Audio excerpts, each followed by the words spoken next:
On a good day, you won't even find me commenting on any, social media conversation or discussions.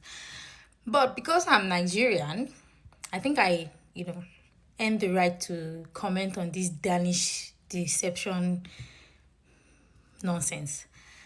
And I'm going to come from the a different perspective, blaming the parents and the culture that we all grew up in Nigeria, where there's a checkbox for everything.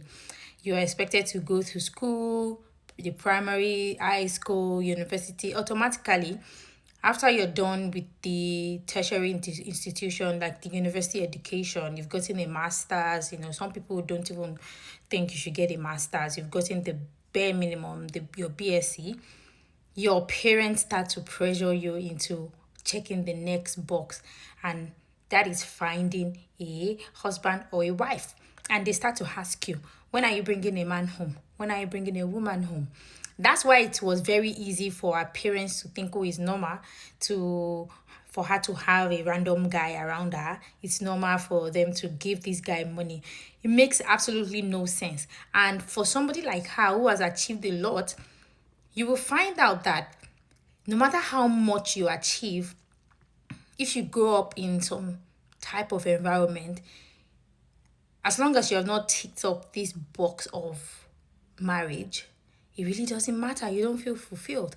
And the only reason why we can talk about her is because she came out to speak about there's so many people that go through this same settling for nobody, settling for people who on a normal day they won't speak to, just because they need to tick that box. And I think as Nigerians, culturally, we need to do better.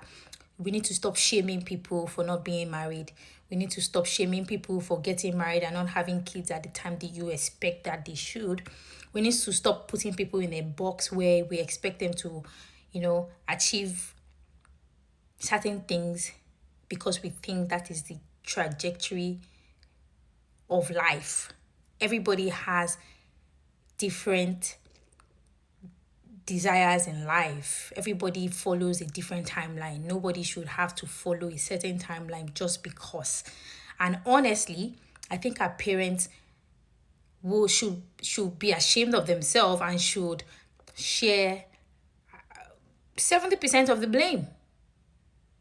70% of the blame. Because obviously they expected her to be at that level of being married. That's why they accepted this guy and they were going to do everything possible